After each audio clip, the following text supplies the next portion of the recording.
He aimed for the opponent's eyes and then slashed the shoulder. After cutting the shoulder, he lowered his sword, slashed at the thigh, and forcefully thrust the blade. Enkrid widened his eyes, observing his opponent's movements, gestures, and footwork, then predicted the next move. He then defended against the anticipated sword strike, blocking everything. Sparks flew between them, dissipating some of the fog. Amidst this, two shining eyes. The shoulder. The opponent's line of attack aimed for his shoulder again. Enkrid stepped back with his left foot, which he had previously moved forward. Instantly, his left shoulder moved back, and the opponent's sword thrust fiercely. He pivoted on his right foot, rotating sideways while bringing his left foot behind his right. With a whoosh, the blade grazed his shoulder. Seizing the opportunity, Enkrid raised his sword from a modified mid-stance, with the tip of the sword angled downward. Usually, when holding a sword, the edge facing the opponent is called the front edge, and the edge facing oneself is called the back edge. Raising the sword from a lowered position was called a back edge strike. The back edge of Enkrid's sword aimed at the opponent's chin. Enkrid anticipated the opponent would dodge. Even if he dodges, it creates an opening. This would allow him to attack in the direction he intended next. It was a move he had honed through countless real battles. He intended to seize victory with a single step and a follow-up attack. You arrogant bastard! The opponent, enraged, swung the sword horizontally after thrusting at his shoulder. Enkrid had to quickly duck his head to avoid it. Naturally, the sword he was raising upward failed to fulfill its mission. Enkrid instead pulled his sword close to his body and quickly raised it above his head to block the next attack. The opponent had only feigned a horizontal slash and instead raised his sword above his head to bring it down. It was an overhead strike. Barely managing to block that attack, their swords locked together, stopping them both. Trying to catch me with just one step? The opponent pressed down from above, losing his temper. Why is that not allowed? Enkrid retorted bluntly. The soldier who introduced himself as Mitch Hurrier glared at him with anger in his eyes and expression. He had a remarkable talent for showing his anger through his face. You really don't want to die peacefully, do you? No, my wish is to die of old age. When it came to scratching at one's insides, Enkrid was no less skilled than Rem. In fact, he was even better at running his mouth than Rem. A thick vein bulged on Mitch's forehead. Fine, I'll cut off all your limbs and shove you into a cesspool until you die of old age. No, I'm going to die of old age next to my great-grandchildren with all my limbs intact. You bastard! Mitch lifted his foot and kicked forward, but Enkrid deflected it with his own foot. This created a distance of more than 2 steps between them.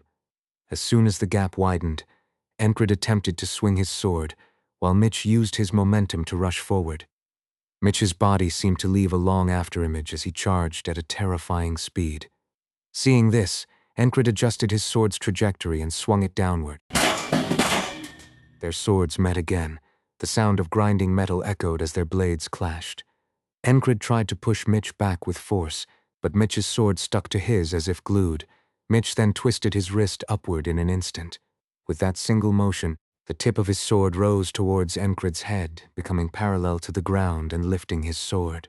In a flash, Mitch's sword, with its strong part near the hilt, caught the tip of Enkrid's sword. Mitch then thrust his sword straight forward. Despite his raging anger, Mitch's swordsmanship remained precise. Their blades clashed noisily. If this continued, Enkrid's throat would be pierced. Enkrid mirrored Mitch's movements, twisting his wrist to lift his sword. Sparks flew between them once more. In a split second, Mitch had flicked his sword away. Without a moment to catch his breath, the next attack followed. This time, Enkrid initiated the attack, from the upper right to the lower left. A diagonal slash. He had trained and honed this move countless times. His skills, polished through real battles and rigorous training, shone brightly. A graceful line was drawn. The line traced down Mitch's body. Step, timing, stance, sword strike. It was a textbook slash, flawless in every aspect. Mitch parried Enkrid's sword with his own.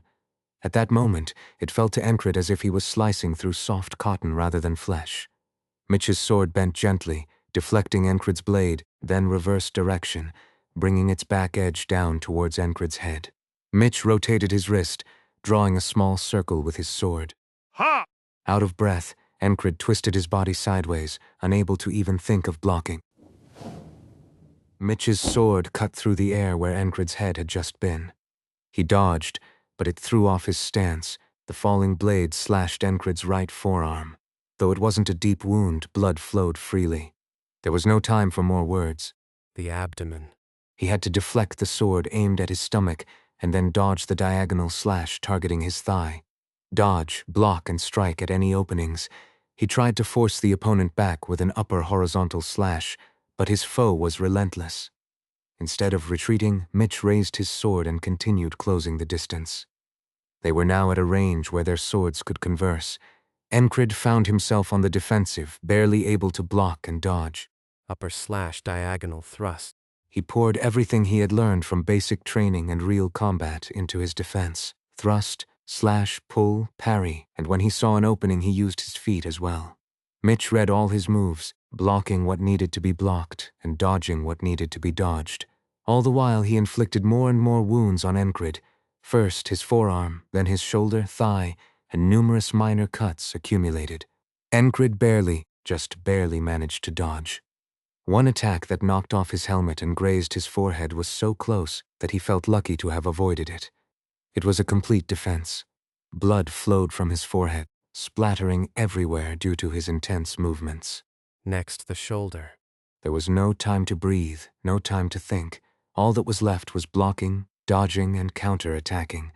Even amidst this, he managed to counter-attack occasionally. For every 3 or 4 hits he took, he could deliver one, but he could keep attacking, so Enkrid stayed focused. It felt like one wrong breath could mean death. Mitch felt the same way. When he first saw the lunatic who attacked their camp, he was clearly lacking in skill. Even after exchanging only a few blows, his limits were obvious. Mitch had noticed this, but now something was different.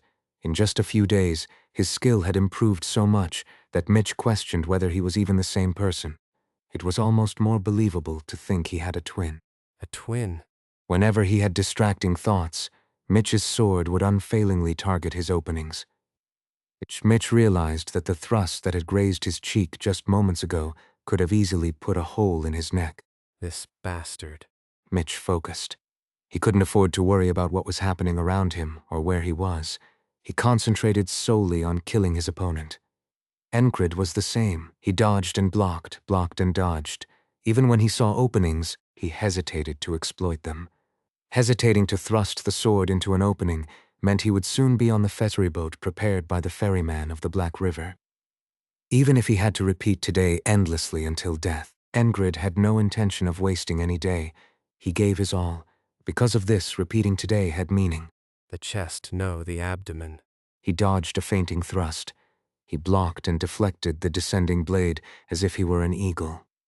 The deflecting technique was something he hadn't properly learned, so it was clumsy. It was more like blocking than deflecting. Enkrid's heavy sword style primarily relied on overpowering the opponent with strength.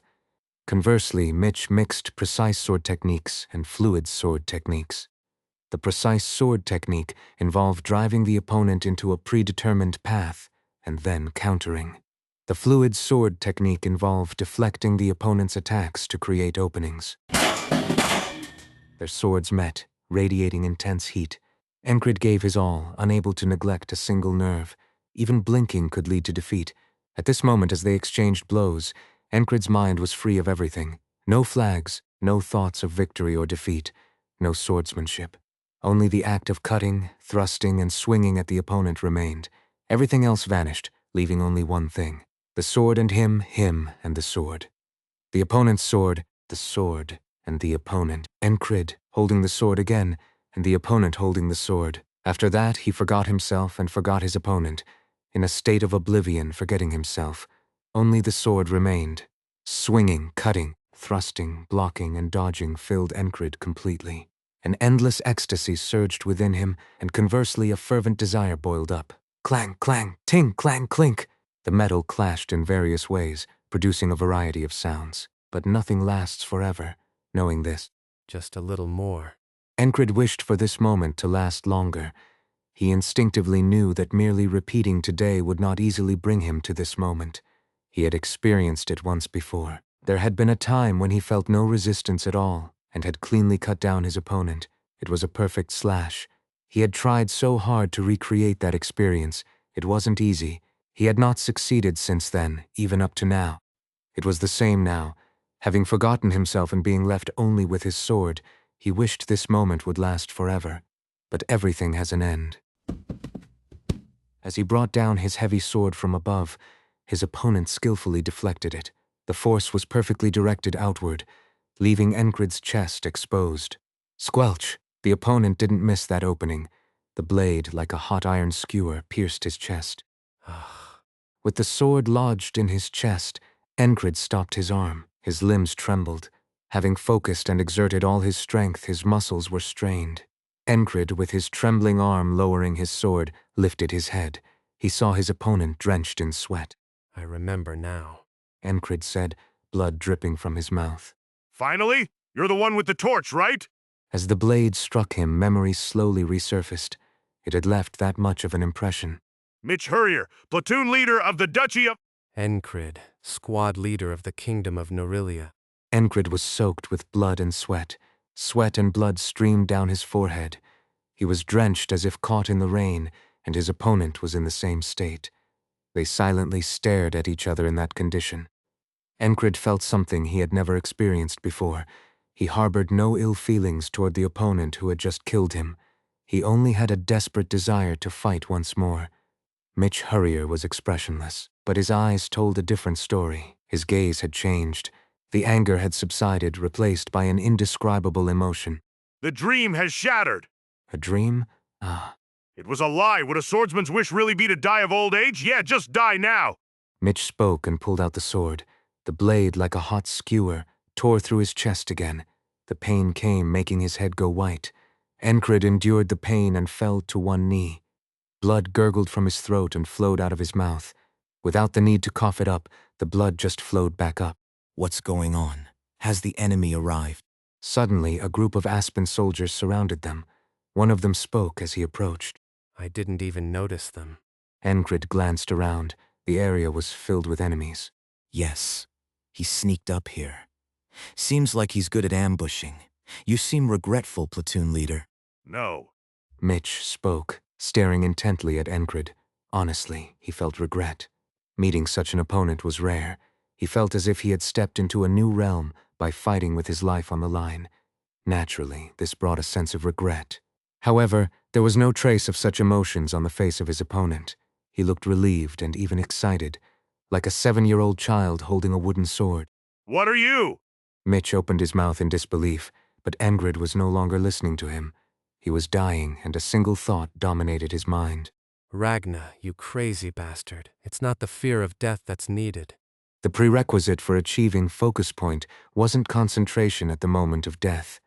It was about having an opponent who would push your abilities, emotions, and everything else to the limit through long life and death battles. An opponent against whom you had to pour out everything you had to survive. A fight filled with the exhilaration that it would end if you looked away for even a moment. He needed a worthy adversary. In that sense, Mitch Hurrier was perfect. He was a worthy opponent. Enkrid realized this as he lay dying. The sensation and experience from earlier were exactly what Ragna had referred to as focus point. He realized he had achieved it, and he understood that he had the chance to relive that sensation and experience by repeating today. To draw out that moment he wished had lasted a bit longer. That was focus point. Would it be easy? Probably not. But he would keep trying until he succeeded. Mitch Hurrier's presence made it possible. Enkrid realized this, so how could he not feel excited? Seeing the path forward again, Enkrid died with a smile. Was he a madman? Mitch could only tilt his head in puzzlement as he watched Enkrid die with a smile. Ragna, discussing the technique called focus point, asked, Are you going to learn it? Of course. Enkrid didn't hesitate. When did I get so skilled? The basics of the northern style of swordsmanship were firmly ingrained. It wasn't just about swinging in the air and learning stances simply. These skills had been honed in real combat, becoming a part of him.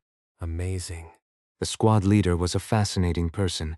Until yesterday, he had been primarily using the Valen mercenary sword technique. Today, he demonstrated solid fundamental skills. From whom did you learn the sword? It cost a lot of money. He was saying he learned from a swordsmanship instructor. It must have cost a lot indeed. It made sense. Even if he had tried to teach himself, he couldn't have done better, so it was worth learning beyond the basics. Thus, he brought up focus point. However, Ragnar was somewhat skeptical as he mentioned this. Learning it doesn't mean mastering it. Though he claimed to have developed it, it was actually one of the secret techniques passed down in his family. Of course, he didn't teach it exactly as it was. He couldn't just hand out his family's secrets to anyone. So he modified and improved parts of it before teaching. Thus, saying it was a technique he developed wasn't entirely false. I've never seen anyone actually succeed. Ragnar had seen less than 5 people enter the state of focus point. Considering the time he had wandered the continent and his experience, it was a very small number. Not even 5, it's more like 3 at best. 2 of the 5 were like arrows shot haphazardly that hit a wolf's head. They were like finding a coin dropped by the goddess of luck. So, it's accurate to say that there are only 3 people who can properly handle the ability to focus. It required talent. It's not easy to forget your surroundings and concentrate solely. This kind of talent wasn't limited to swordsmanship. Some scholars exhibited this level of concentration when mastering and learning their fields. They could even put themselves into such a state of concentration at will. They did this by immersing and engrossing themselves. But doing this while fighting, could it really be easy? It was natural to be skeptical. Even if luck allowed for a brief experience, mastering it would be impossible. Difficult, very difficult. Ragnar had managed to make focus point his own with just 1 step, but it would be hard for Enkrid. Yet why did he show such determination in his eyes? Aren't you going to explain? I don't need an explanation for the basics. Just teach me focus point. How could he be so straightforward and honest? He felt like he was looking at a straight tree. A giant tree standing tall and firm, unburned even by a typhoon or thunderstorm. Despite knowing it was almost like chasing after a dream, the squad leader said he would learn. He nodded as if he somewhat understood. It seemed genuine. Well, the squad leader was always sincere. Whether training, swinging his sword, or doing anything, he faced it with his utmost effort. That was impressive, and it's likely why he was being taught the technique now. I think I get it. The squad leader said. Ragnar nodded, thinking Enkrid might have misunderstood, but he nodded in support. It was a nod of encouragement. He knew the limits of talent clearly. While most geniuses fail to see what's beneath their feet, Ragnar, having wandered the continent, had seen it. He had gone underground, met those who lived there, conversed, and crossed swords with them. Talent. How many people had fallen to those 2 letters, talent? The squad leader would be one of them. It was the natural order of things. Nevertheless, because he didn't give up, Ragnar felt a surge of motivation watching him. Selfishly, by not giving up, the squad leader allowed Ragnar to continue on his path as well, so he decided to teach him with all his might. Ragnar resolved to do just that. Forget your surroundings, forget yourself, and leave only pure concentration. That is, focus point, the essence of concentration. When your life hangs by a thread, they say your past life flashes before your eyes. Use that as a reference. Really, I see. Upon hearing this, the squad leader seemed to be only half listening. That's unlike him. He certainly wasn't someone who would give up just because it seemed impossible. Ragnar tried to force the concentration by threatening him with a sword a few times, but the squad leader still couldn't enter the state of concentration. All right, let's go. Yet, he still went to the battlefield with a bright face. Seeing this, Ragnar also felt a sudden surge of enthusiasm. Today I'll loosen up my body a bit more intensely. Normally, he would lazily swing his sword, embodying the epitome of a lazy genius. Those weren't words that would usually come from him. Enkrid watched Ragnar with a puzzled look. What's with him now? Well, it's not a bad thing that he wants to fight seriously. Enkrid, leaving the eager Ragnar behind, focused on his own task. Today has started again. Ragnar's method of training focus point was wrong. No, even if it was right, the method a genius grasped instantly didn't suit him. Then was his own method right? He didn't know if it would work or not, so what should he do? Just test it out. Enkrid moved along a familiar route. After ordering the troops to lie down and hold their shields, adjusting their movements, he called for Rem. Who the fuck is doing the sorcery? Rem was fuming about the sorcery. Follow me. He tapped Rem on the shoulder and said, Huh? It's a charge. What, squad leader, did you eat something bad? Despite saying this, he followed well. It was the same route. This time, without being called, Ragna also followed. A charge? If it's to break the enemy vanguard, let me join. Did you eat something bad too? Rem said, looking at Ragna, who had followed. Ragna ignored him and rushed forward. Although the area was shrouded in fog, it did not significantly hinder their movements. Rem was like a typhoon. The two axes in his hands crushed the enemy. He seemed capable of cutting down 80 infantrymen by himself. Ragna looked like a heavy battering ram. He mercilessly smashed through the infantry as if they were a fortress wall. Though not fast, his hands showed no mercy. Whether quarrels flew or enemy spears came at him, he cut and blocked them all with a single arming sword. It was a remarkable display of skill. At least top tier. Top tier was a level designating soldiers above the high level in the kingdom of Naurilia. Above high level was the highest level, and beyond that was top tier. Or perhaps the highest level. Enkrid still didn't clearly know his own level, therefore he couldn't assess their level either. Anyway, now wasn't the time to be idly watching. Following the same route, Enkrid stood in front of Mitch Hurrier. Let's have a duel. This time he spoke first. Mitch's eyes widened, then he laughed. Crazy fool, you've come to die by your own will. It wasn't entirely wrong. Even if he killed Mitch now, there would be no way to survive, but that was fine. He wasn't here to die, but to clash with his best effort. Are you here targeting me? This is amazing. It's a first for me. Mitch expressed his astonishment with his whole body. Why? Is this the first time you've received a confession? I fell for you at first sight and came for you. Enkrid spoke. Mitch chuckled, then glared. My squad is the Greyhound, the Persistent Lovers. It's been a long time since someone found me before I found them. Is that so? Are you disappointed? Should I hide again so you can come find me? Enough nonsense. Mitch Hurrier charged. Enkrid steadied his breathing. He willed himself into a state of concentration and failed. The outcome of the fight was quickly decided. His opponent was better than Enkrid in skill, mental strength, and talent. He wasn't an opponent who could be taken on with just the basics. What did you trust in to face me? How did you get this far? His lungs and intestines were shredded by the sword. It felt as if someone had placed a burning coal inside his stomach. The pain was excruciating. I trusted in myself. This time I made a mistake. My mindset was wrong. Reliving today and having the same experience again wouldn't be easy. What? I think I can do it next time. Just like when he first entered a state of concentration and found enlightenment, he now gained a small realization, so he should try again. Even if I let you go, you'll die. What next time are you talking about? Isn't he crazy? Don't bother with him, platoon leader. An enemy soldier beside them drew his sword and placed it against Enkrid's neck. Without waiting, Enkrid twisted his neck to cut himself on the blade. Rip. The blade must have been well sharpened, as a searing pain accompanied a deep wound on his neck. With the intense movement, pain surged from both his abdomen and neck simultaneously. Enduring pain so severe it felt like dying. No. He was about to die, truly experiencing a pain leading to death. Enkrid opened his mouth. See you again. Leaving those words, he bled out and died. Today started again. Enkrid sought out Mitch Hurrier once more. Nice to see you, my friend. Did you seriously come looking for me? Yes, that's right. I came to find the platoon leader of the Greyhound, the Persistent Lover. Let's have a duel. You're a crazy bastard. They fought again. Enkrid realized his mistake. You can't force it. The more you think about needing to concentrate, the more you get bogged down by that thought. So, what should you do? Do it like the first time. Move to the rhythm of the opponent's sword, matching its tempo with your own. Fight, and fight again. It took 18 repetitions of today to get it right. Only then did Enkrid re-enter the state of concentration. He was so happy. Even with one arm severed and lying on the ground, he smiled. He was so happy he forgot the pain. You're smiling? Seeing this, Mitch brought his sword down. That ended it. Repeat again, continue until you get it. Anyone watching would call him a stubborn bastard. They would say his persistence was remarkable. But for Enkrid, persistence wasn't necessary.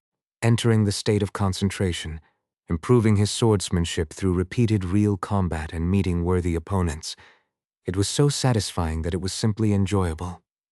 After 28 repetitions of today, Enkrid got the hang of the concentration state.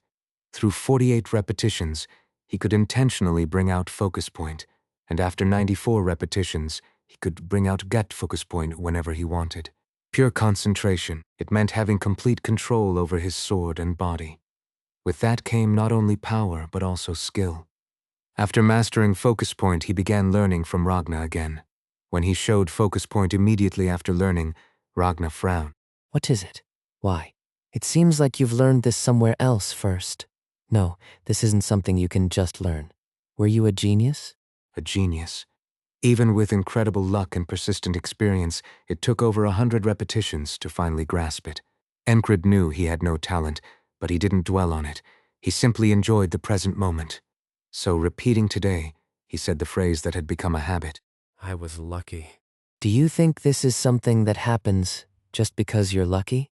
Ragna was taken aback. Seeing this, Enkrid thought it was time to move on from this day. After mastering the essence of focus point and pretending to be a genius, he turned away from Ragna. As he did, Ragna asked, Where are you going? To meet the company commander. Ragna let Enkrid go. He was just amazed that the squad leader had mastered focus point in one go. Could the squad leader really be a genius? It didn't seem like it. Although he demonstrated focus point, there was a meticulousness about him, like a sculpture created through countless strikes. It was definitely not something he had learned after just one attempt. How is that possible? As Ragna pondered, he quickly dropped the thought. There was no point in pondering if it wouldn't yield an answer. Leaving it alone was the best option. Just watching the squad leader filled him with motivation. Seeing Ragna's eyes shine with determination again today, Enkrid thought, no matter what, today is a day filled with enthusiasm for him. I should focus on my own tasks. It wasn't the time to worry about Ragna.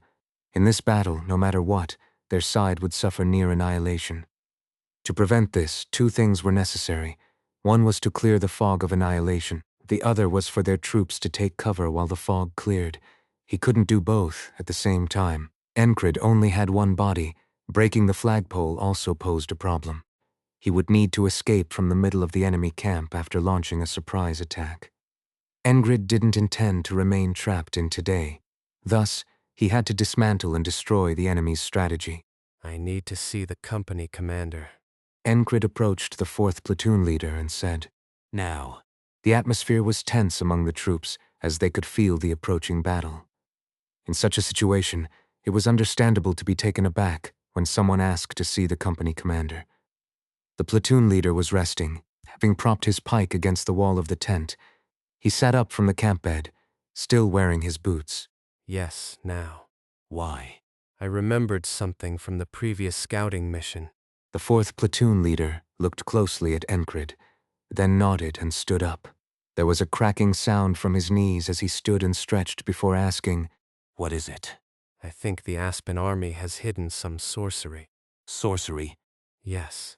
The platoon leader hesitated, unsure if this was true, but then, recalling that Enkrid wasn't one to talk nonsense, he quickly moved.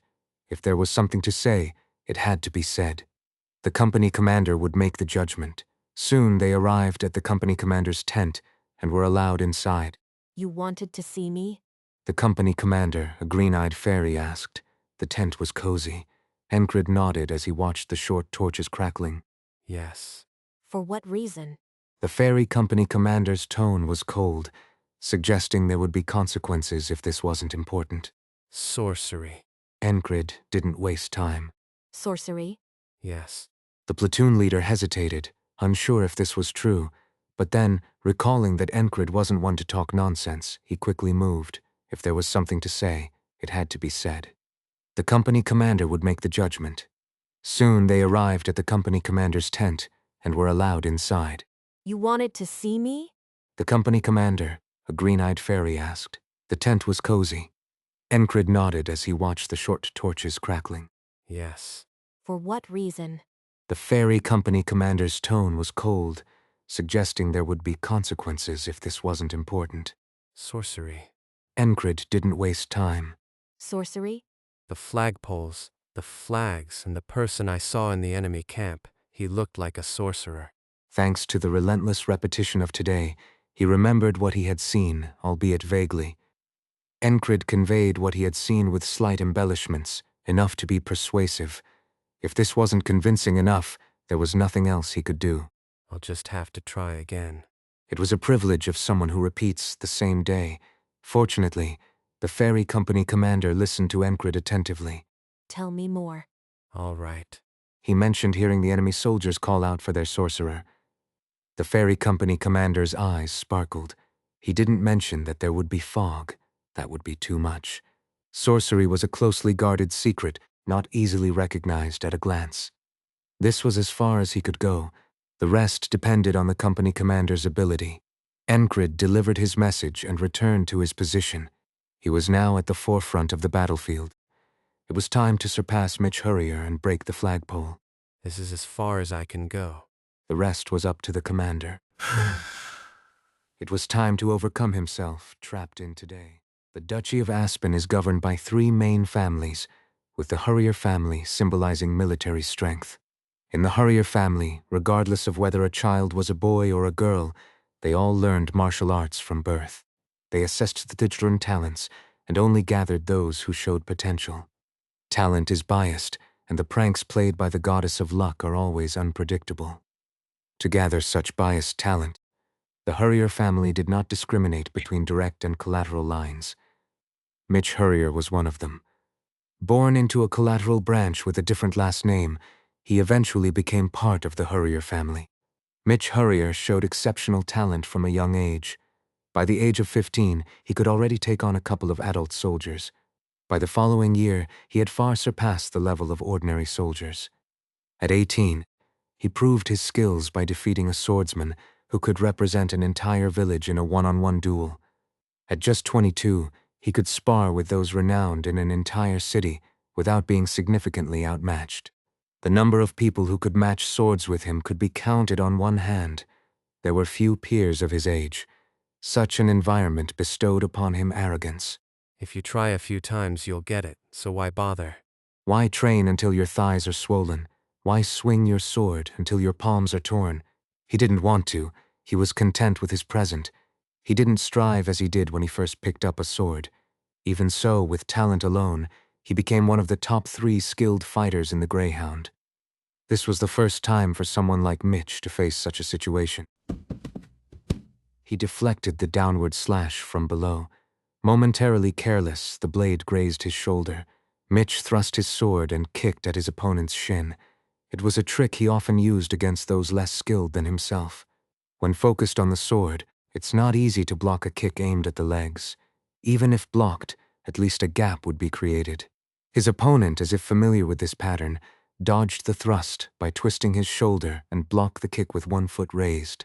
Yet, his balance remained unshaken. He had solid fundamentals. He certainly wasn't at this level before.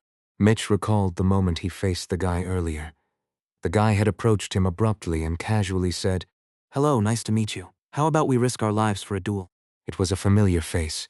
It was definitely that bastard, an enemy soldier who had carried out a night raid. How did he get here with the fog obscuring visibility? There was no time to dwell on the question. The opponent had been the first to extend his sword. Mitch blocked and thought it could be another diversionary tactic. So this bastard would hold him off while telling his comrades to guard the rear. If the flagpole fell, it would disrupt the entire operation. Wasn't that why he was here? If the company commander leading the Greyhound was to capture the enemy's retreat route and charge, his role was to hold this place. The enemy soldier who had blocked his kick aimed his sword at Mitch's crown. Mitch blocked and deflected the opponent's sword, forming a cross with his own. The blades scraped against each other at an angle. In the final moment, they exerted force and pushed each other away. A gap of more than 5 steps formed between them. Before attacking again, Mitch spoke. Have you been hiding your skills? Something like that. What's your name? Enkrid. He was the one Mitch had desperately wanted to meet. He felt he couldn't be satisfied unless he killed him. And this guy had come to him personally. Mitch licked his lips with his tongue. All right, Enkrid, I'll remember your name. No need to remember. If you forget, I'll tell you again. Crazy bastard, you're gonna die here. Mitch raised his sword over his left shoulder. After clashing a few times, he could gauge his opponent's skill. Now it was time to show his true ability. At most, 5 strikes. In that time, Mitch believed he could behead this Enkrid fellow. 5 strikes passed. Mitch's brows furrowed. He scowled. This was a first for him. He understood if the opponent's skill was far superior, but that wasn't the case. It felt like his opponent was barely keeping up with him. Yet, it was as if he knew all of Mitch's habits: blocking, enduring, and countering. Mitch increased his speed. He mixed in some feints. Still, it didn't end. After exchanging a few more strikes, he began to see only his opponent, the sword and the opponent, the blade and himself and the blade. Mitch Hurrier felt the same sensation as when he first picked up a sword. Back then, when he first held the sword, it felt like there was nothing under the sky but the sword and himself. When he swung, it felt like his opponent would be cut. When he thrust, it felt like he would pierce. When he drew back to strike, it felt like he would be hit. Mitch did just that. He struck downward, swung around, extended, thrust, and his opponent did the same. Enkrid drew upon a state of focus. In that state, he exchanged blows with Mitch. Thanks to countless repetitions of today, his opponent's habits were clear. He blocked his foot and parried the sword. Then, suddenly, his opponent's sword changed. It became fiercer and sharper than before. Thrusting, curving, slashing, the blade twirled. Thud, clang, thudududung. With each forceful clash, sparks flew from the blades. A few strikes grazed his shoulder and slashed his side. They weren't deep wounds, but blood droplets scattered in the air. At least 3 times he narrowly escaped death. In those moments, Enkrid's concentration deepened, even deeper. Enkrid intentionally pushed himself further into a focused state. He forgot his surroundings and entered a world where only he and his sword existed. His focus point activated fully. In his eyes, there was only Mitch Hurrier's sword. In Mitch Hurrier's eyes, there was only Enkrid's sword. They fought like madmen. Both risked their lives. Their exchanges were so intense that even those watching felt dizzy. Failing to cut each other's throats, they both bled from their necks. Mitch, still in his focused state, used his ultimate technique. He stepped back with his left foot and forward with his right, creating an unfamiliar distance. He lowered the tip of his sword behind his hip. Hop! With a short intake of breath, his muscles tensed. True sword and phantom sword. Both resembled sword techniques meant to counter. Mitch had mastered a technique of counter-slashing with a reversal. It was called the wheel slash, a technique that drew a large circle from bottom to top. By changing his stance and hiding the sword with his body, he concealed the starting point of his attack, creating an unblockable strike. He adjusted his footing to alter the distance solely for this one wheel slash. As Mitch prepared for the wheel slash, Enkrid experienced a deep state of focus. What he gained from that experience wasn't just swordsmanship. I can see it. Although he couldn't see it, he could clearly picture his opponent's movements in his mind. His hearing became incredibly acute as he entered a state of intense focus. The sound of feet stepping, the sound of a sword being drawn back while steadying his breath. Every sound that reached his ears was processed into information, forming an image in his mind. He had died more than 10 times to the wheel slash. Due to his countless experiences with the technique his opponent was now using, the image in Enkrid's mind was exceptionally vivid. It was as if he could see the hidden sword and hear his opponent's breathing. Combining all this, he read the timing of the wheel slash. The sound of the blade cutting through the air pierced his ears. The blade soon soared upward, curving from below. Enkrid, in his focused state, reflexively brought his sword down. It was precisely the trajectory needed to block the wheel slash. The sword rising from below met the sword coming down from above. Both exerted such force that a crack appeared in Enkrid's sword with a snap. In the moment their swords met, Mitch was surprised his strike was blocked, causing his focused state to waver, but Enkrid remained unwavering. The cracked sword in Enkrid's hand moved along the opponent's blade as if sliding. As the blades rubbed against each other, they emitted a strange noise. Mitch instinctively raised his sword. Normally, his blade would have risen, but Enkrid pressed it down with sheer strength. It was only natural that pressing down from above was more advantageous than lifting from below. Moreover, with daily training, Enkrid had superior strength. In a contest of strength, Mitch couldn't match him.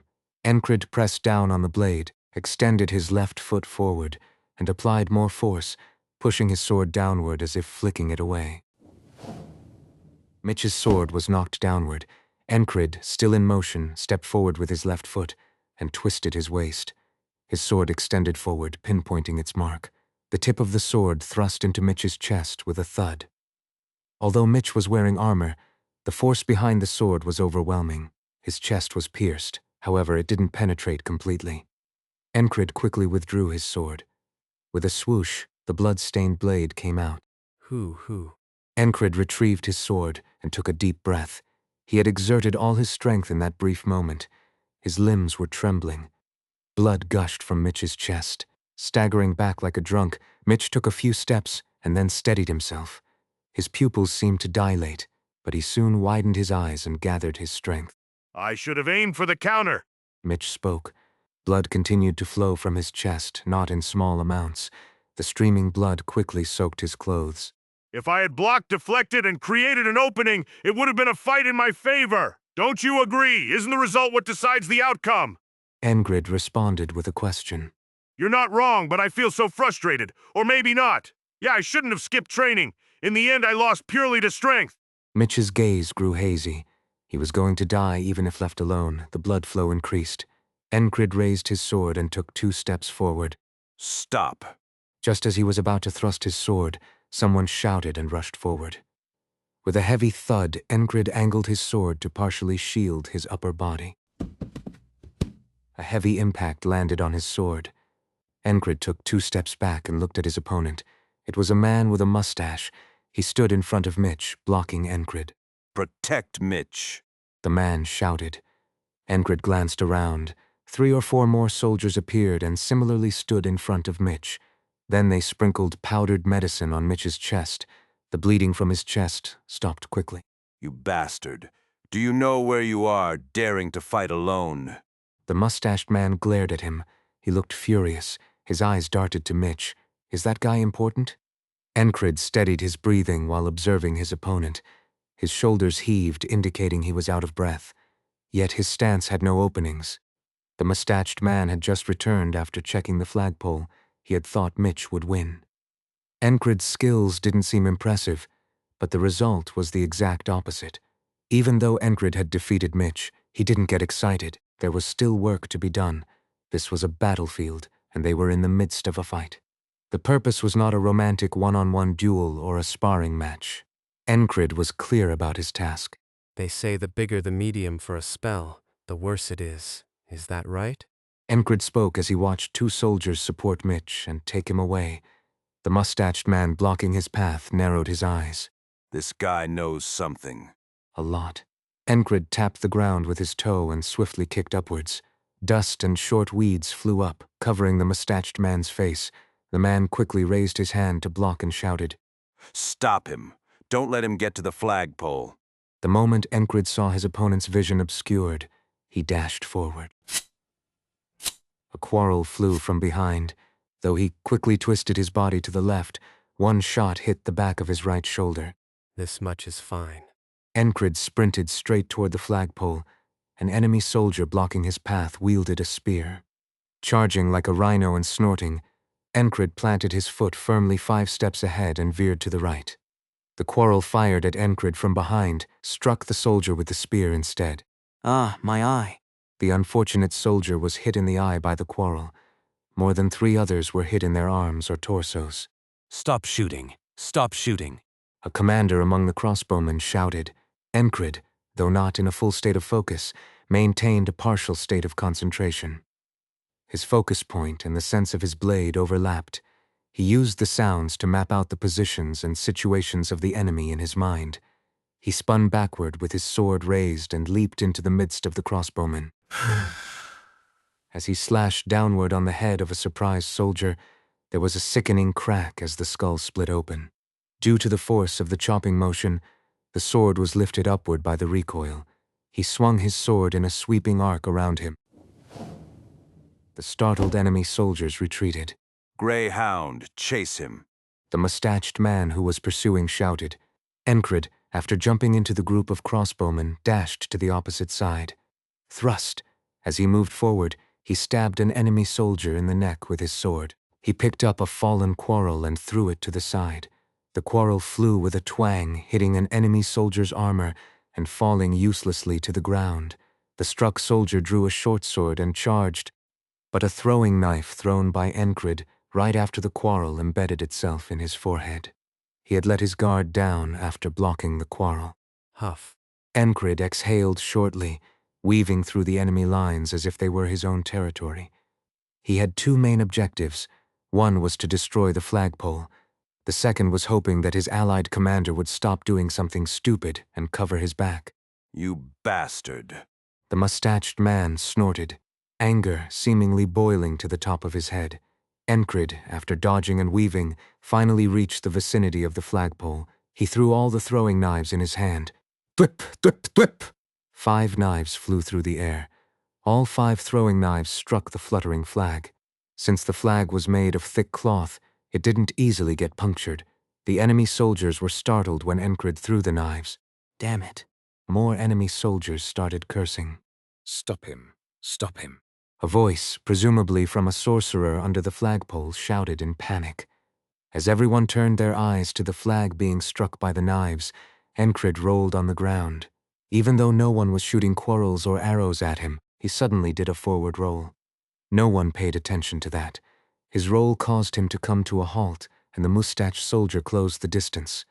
Got you, you bastard.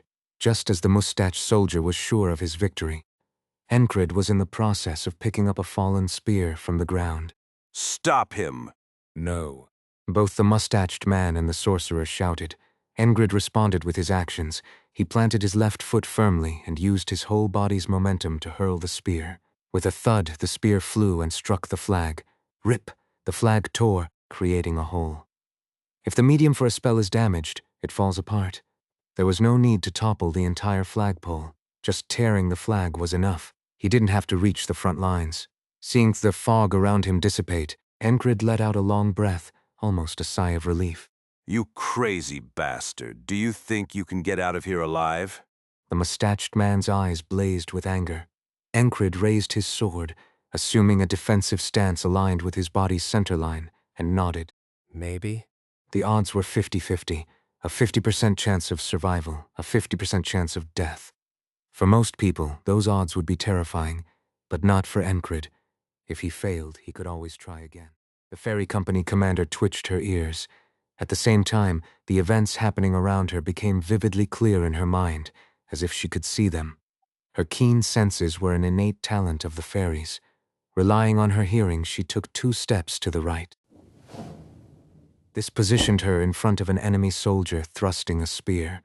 She was at the forefront of her allies. The ferry company commander struck upwards at the enemy's spear shaft.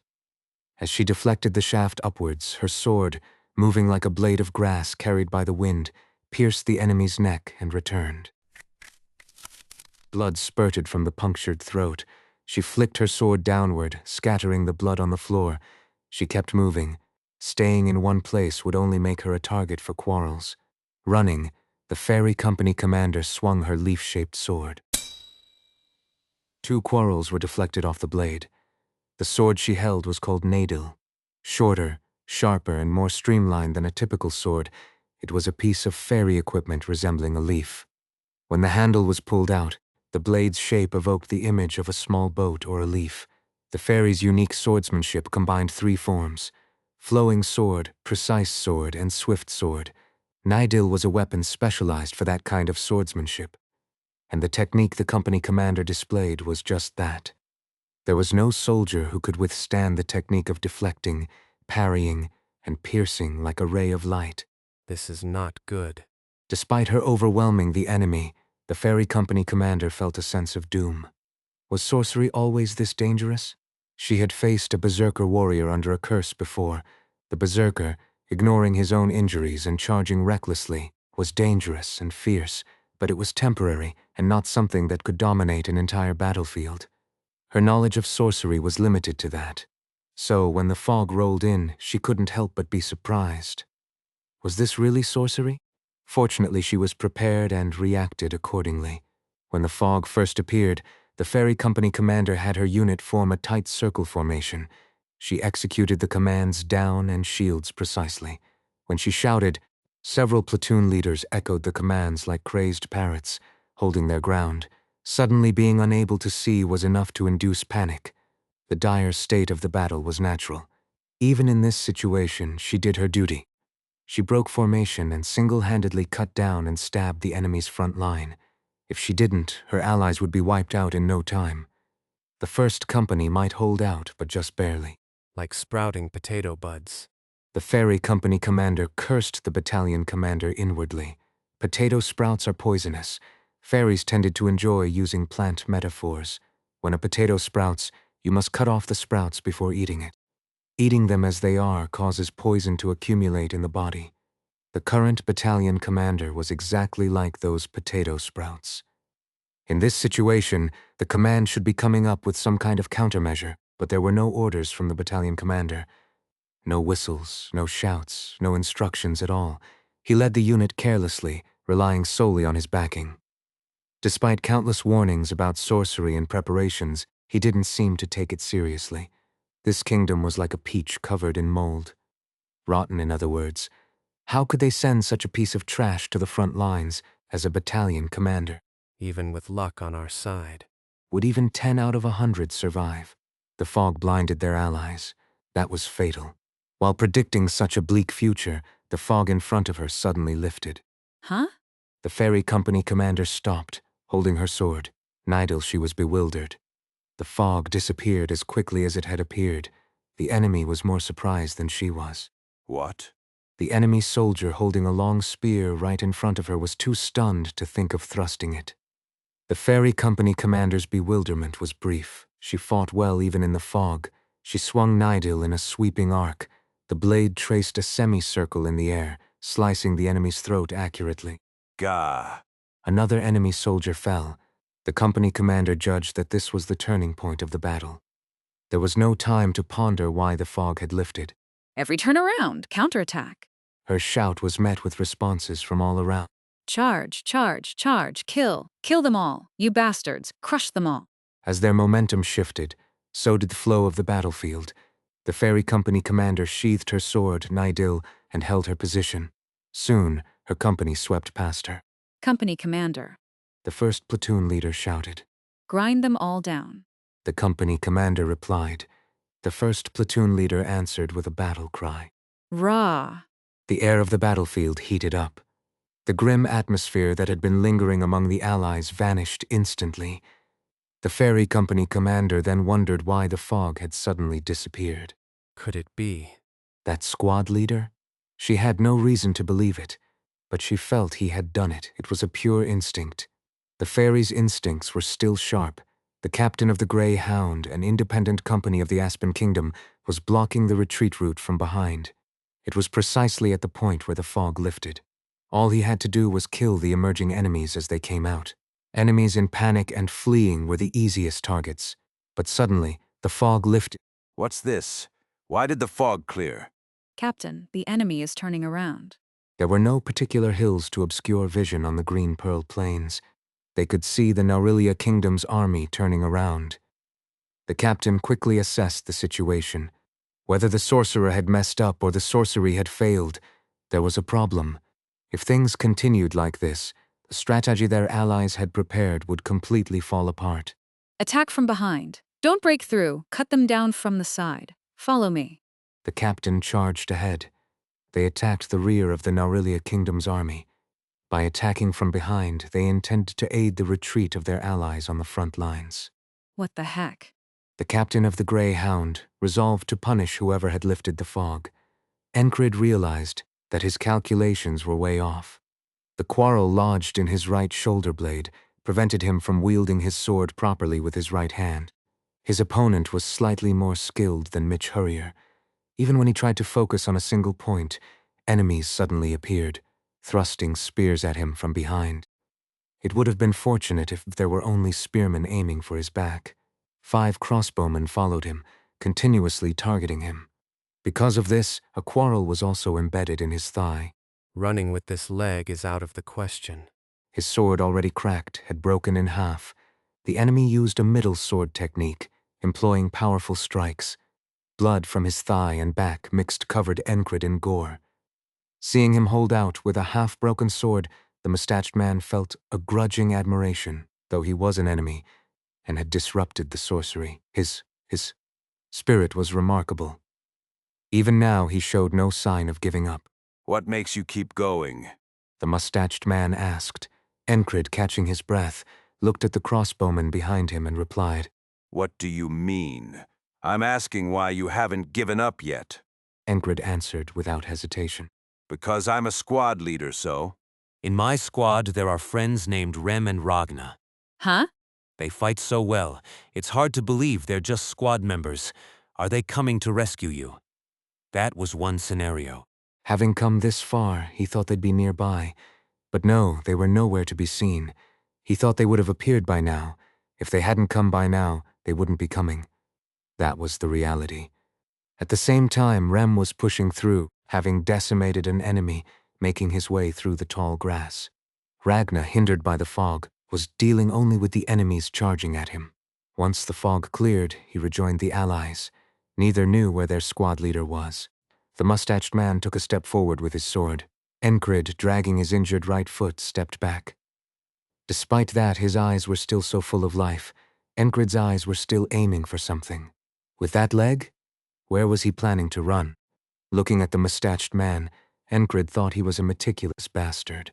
But that didn't mean he was going to give up on today. If he died and repeated, so be it. He knew it all too well. But he didn't think he was fatally wounded yet. Above all, if he had spent all those days meaninglessly, the current Enkrid wouldn't exist. Up until his last breath, Enkrid would resist. He would do his utmost to live today, never giving up and struggling until the end was who he was. It's a shame you're an enemy, the mustached man said, taking another step forward. Enkrid could retreat no further. Behind him, an enemy soldier with a spear was glaring at him menacingly. He glanced back once and then looked forward again. The mustached man gripped his sword with both hands. The blade of the longer-than-usual bastard sword reflected the sunlight that had broken through the lifting fog. Right? Left?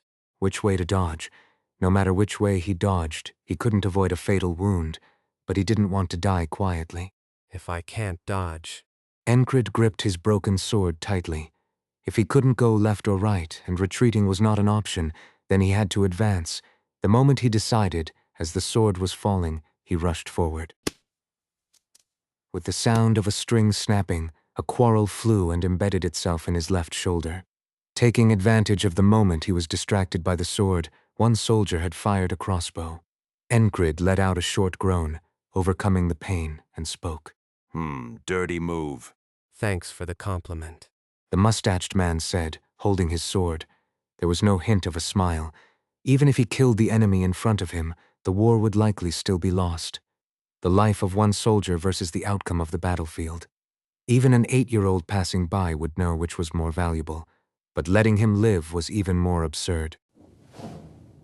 The sword came down, a strong strike with a heavy sword. Enkrid did not close his eyes. He watched the descending sword to the end. The heart of the beast gave him courage. Without blinking, Enkrid thought, If my body were normal, how would I block this? Until the very end, he focused on wielding his sword, and just before the sword struck his forehead. Arg. A soldier's scream came from behind. Simultaneously with the scream, a dark shadow struck the mustached man's sword. Enkrid didn't get a proper look at what the shadow was. He just thought it wasn't a sword or an arrow. If it were a sword or an arrow, it wouldn't have twisted in the air and landed on the ground like that. What? Enkrid confirmed the presence of the shadow blue eyes, fur as black as silk. It was a black panther. Suddenly, a distant memory surfaced. Normally, it wouldn't be such a distant memory, but thanks to repeating today so many times, it had faded. A memory that should have been forgotten, yet a memory that wasn't forgotten. Seeing the black fur and blue eyes, the memory came to mind clearly. It was the beast he had encountered in the tall grass. You. The black panther seemed to have grown since then, its body a bit larger. It continued to glare at the mustached man and let out a fierce roar. Karg! What is this now?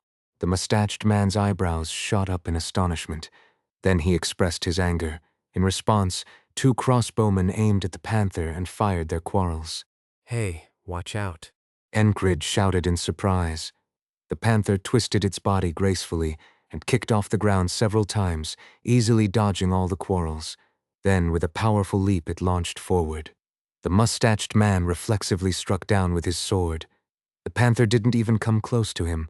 It looked like a stretch of black silk. It was that fast. The panther's target was the crossbowman. Gah. The panther's claws were so sharp that with a swipe, it cut through the Achilles tendon at the back of the crossbowman's ankle, causing blood to splatter. Leather boots were no match for its claws. When the panther pounced, the soldier drew a short sword. The panther then displayed an even more astonishing move. Instead of targeting the soldier, it kicked the crossbow. It jumped, using its front paws to break the crossbow string with its back claws. Then, it stomped on the crossbow and kicked it away before pouncing on another one. It did the same thing again, slashing the string of the crossbow with its front paws. Did it aim for that? Once could be a coincidence, but cutting all 5 crossbow strings couldn't be seen as mere chance. Such a lowly creature. The mustached man's face turned red with anger. The panther ignored him. It swiftly returned to Enkrid's side and bit down on the scruff of his neck. For some reason, the panther seemed displeased, snorting as it started running. The panther was incredibly strong. Though Enkrid's legs dragged and his body scraped against the ground, it was as fast as if he were running himself. His back hurt and fresh cuts appeared on his limbs in real time. As he was dragged along, he felt something warm flowing down the back of his neck. He wanted to turn his head to check, but he didn't have the chance. Chase them. The mustached man shouted. Even so, it seemed difficult to escape from here. Run. Enkrid spoke. Naturally, the panther didn't respond. Warm liquid kept flowing down his neck while the mustached man pursued them from behind. Enkrid, with the panther biting his scruff, was being dragged across the ground in a desperate escape. Still, this kind of escape had its limits. The panther's endurance was finite.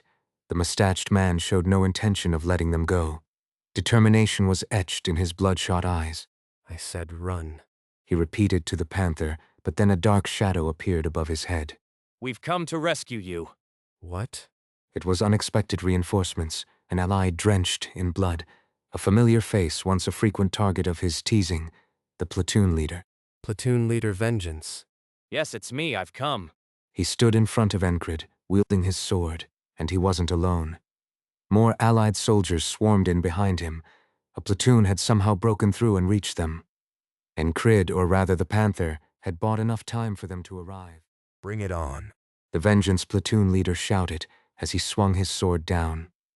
The mustached man held his sword horizontally to the ground, cutting through the middle. The swords of the Vengeance platoon leader and the mustached man met. The moment the swords clashed, the mustached man stepped forward, putting his weight into pushing his opponent back. Vengeance, who was focused solely on swinging his sword, was helplessly thrown backward. Losing his balance, he not only stumbled but rolled backward entirely. Dust rose from the spot where he rolled. With his head between his legs, Vengeance's body came to a stop right next to Enkrid. The eyes of the Vengeance platoon leader and Enkrid met. A brief silence hung between them. A cold wind blew from somewhere, whistling through. Vengeance's face turned bright red. Enkrid carefully chose his words. You said you came to save me. Vengeance's pupils trembled violently. Why is that bastard so strong? Enkrid let out a hollow laugh. No, you came to save me, so why are you knocked out with one hit? The Vengeance platoon leader, who rolled his body once more to stand up, grabbed the sword that had fallen to the ground and took his stance again. Damn this bastard. He glared at his opponent and then shouted. Shoot. Half of Vengeance's platoon were archers. Shoot freely. At his command, arrows flew. Block it. Raise your shields. A few enemy soldiers, closely following the mustached man, rushed forward and raised their shields. The arrows were blocked by the shields. It was perfect timing. The mustached man peeked over the shield, glaring at Enkrid with fierce eyes. Then he snatched a shield from one of his subordinates. This is insane. Enkrid gritted his teeth and stood up abruptly. A burning pain shot through his leg and back where quarrels had struck. There was no time to groan. panther bared its fangs next to him. In the meantime, the shield held by the mustached man drew closer. That crazy bastard! Vengeance shouted in surprise. Enkrid endured the pain and drew the short sword from Vengeance's belt. By then, the mustached man was right in front of him. There was no chance to retreat. Vengeance slashed his sword, aiming to intersect the opponent's blade. He intended to block the charge with force. The mustached man pretended to clash swords but twisted his wrist, pulling his sword back and deflecting Vengeance's blow. Vengeance's sword sliced through the air. Behind him, the panther pounced with a thud. The mustached man was different from ordinary soldiers. He lowered his shield diagonally, blocking and deflecting the panther's path. The panther, letting out a cry, was thrown aside. All these actions occurred within mere seconds after the charge. Gripping the short sword, Enkrid focused intensely. Soon, it was just him and his opponent in his mind. It was a focus point. The injury, the relief, the emotional shifts all heightened his concentration. For a moment, time seemed to slow down. Enkrid saw the bloodshot eyes of the mustached man. At the same time, he saw his opponent's hand. The mustached man gripped just above the pommel, extending his reach for a decisive strike. He drew an arc with his sword from top to bottom. He couldn't even remember when he raised his sword, but it was coming down now. The blade was descending. It felt like the blade of a guillotine. The mustached man's blade seemed to say that today would repeat once more. Enkrid hated that. He swallowed his breath. There was no time to exhale. There was no time to whine about the pain. He had practiced heavy swordsmanship, but now he couldn't rely on the basics he learned from Ragna. So then, among the dozens of sword techniques he had learned, practiced, observed, and imitated, which one could he use now? He had been struck countless times, studying and researching over and over again. He always maintained an attitude of watching and learning. His body instinctively raised the sword. A short sword was weak against impact. Blocking with force would shatter it. The mustached man was confident of his victory. He believed he could take the life of the annoying person in front of him. Swish, ting, chaying, thud. To put it simply, the mustached man's strike failed. He only managed to cut Enkrid's shoulder. The cut was deep, and blood gushed out, but he didn't die. He wasn't killed. You. Instead of attacking again, the mustached man opened his eyes wide in surprise. His eyes were filled with disbelief. Where did you learn that? The mustached man shouted. Enkrid answered honestly. I learned it while fighting. Mitch Hurrier had shown Enkrid countless times the technique of deflecting and redirecting blows. His deflecting technique was truly superb. In a dangerous moment, it had unconsciously come out. When the mustached man's sword came down, Enkrid deflected it to the side with his short sword.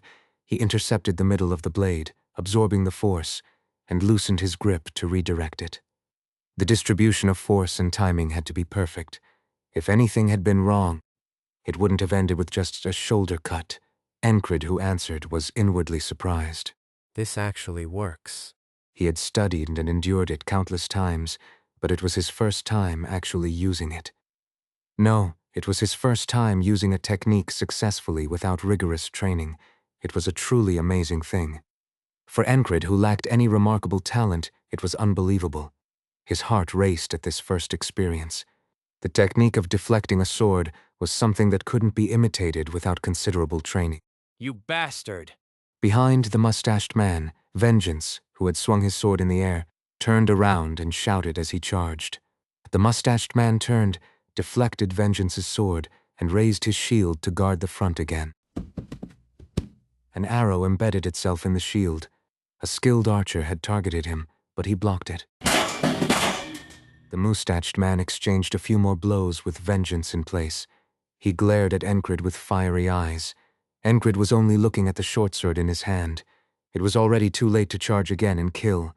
On the contrary, if he got stuck here, they could all die. The mustached man turned around. Retreat. He shouted and withdrew. As he retreated, he finally spoke to Enkrid. You, I won't forget you. Enkrid responded sincerely. You can forget me. He meant it. What good would it do to remember him?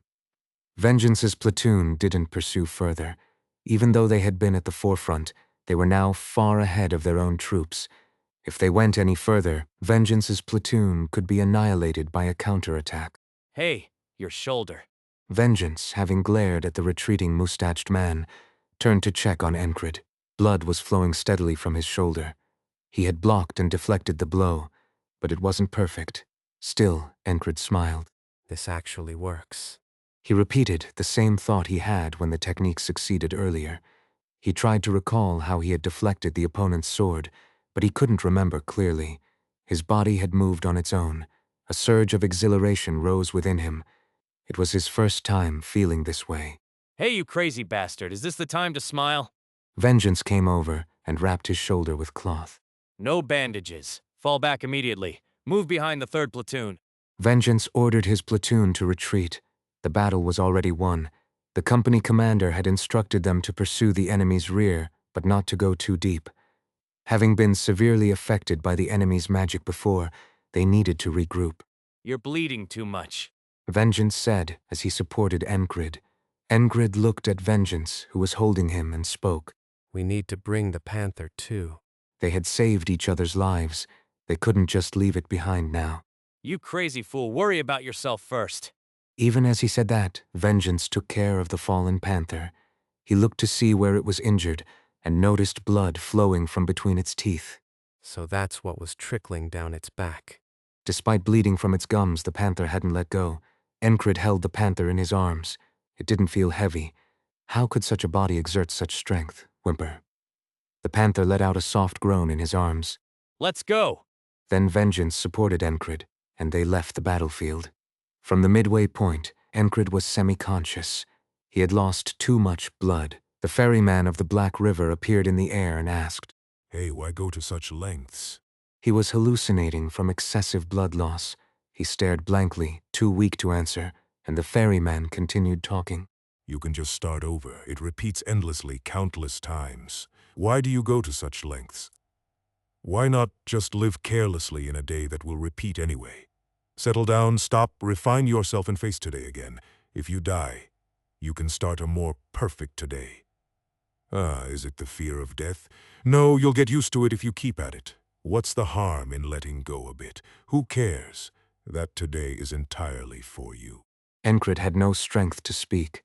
He could barely walk, half dragged along. So he answered inwardly, Why should one settle? Even if it repeats, even if there's another chance, why shouldn't you give your best today? Otherwise, even if it repeats countless times, you'll remain in the same place. Living like that, you'll be trapped in today. Then there will be no tomorrow. Without tomorrow, there's no dream. Without a dream, it's all meaningless. I don't want to stop. Even if each painful step was only a fraction of what others could take. I wanted to move forward. I wanted to live like that. Even if I couldn't become a knight, I wanted to struggle to become one. He had no strength left to walk and stumbled over a rock. Don't die. Vengeance muttered right next to his ear. His vision was blurry. He couldn't see clearly ahead. At some point, the ferryman of the Black River had disappeared. Enkrid suddenly realized what kind of curse this was. If I start over, I feel like I could do better. Repeating today often brought such thoughts. But not Enkrid. He always wanted to walk towards tomorrow. He instinctively knew that a failed tomorrow was better than a perfect today. Settling is the end. That's why this wasn't a blessing but a curse. If today is repeated countless times, one can never face the next day. At the end of his thoughts, Enkrid asked himself. So was this the best I could do? He didn't know. Only the gods knew what a perfect today was. The today Enkrid spent was partly due to luck. There was no guarantee that this luck would come again in the new today. If so, then, as always, he would just keep walking towards tomorrow. He felt the warm body in his arms. Looking down through blurred eyes, he saw the Black Panther looking at him. He saw eyes as blue as a lake, and then Enkrid lost consciousness. He thought he might die. Then today would repeat again. He wouldn't be disheartened by not reaching tomorrow. He would repeat it, struggling to live once more. Darkness came and enveloped Enkrid. He lost consciousness, becoming a wanderer invited to the world of darkness. Did I make the wrong choice? The ferryman of the Black River appeared. Enkrid heard him mutter to himself. He turned his head. All he saw was the same smooth, black, mirror-like surface. Let's wait and see. At his words, Enkrid came to his senses. When he opened his eyes, he saw the ceiling of a tent. Oh, you survived? This time I really thought you were going to die. He heard Rem's voice. His shoulder, back, leg, and side hurt. There wasn't a part of him that didn't ache. His head was spinning too. The last cut on your shoulder was bad. I don't know who did it, but they cut deep. Rem kept talking. Enkrid, who was half-conscious, blinked several times. Then he soon realized he felt warmth at his side and reached down. A sharp pain came from his shoulder. His hand touched soft fur. The Black Panther made a pleased sound, enjoying the touch. We made it through today. You're getting into the habit of passing out. Who wants to pass out? I'm thirsty. Is that so? Enkrid saw Rem sitting with his arms crossed. Standing behind him was Big Eyes. Big Eyes brought him water. A few sips and his parched throat felt refreshed, like dry land absorbing rain. Wow, our squad leader is tough. Look, he survived. Big Eyes commented, seeing him drink. You lost a lot of blood. Jackson remarked casually. In the background, a squad member devoted to religion offered prayers. Lord, we thank you for hearing our prayers. Ragna watched over him quietly and then spoke. Are you all right? It's not fatal. Because he was alive, he could say that. Because he had made it through today and was facing tomorrow, he could say that. Enkrid smiled modestly and then lay back down again.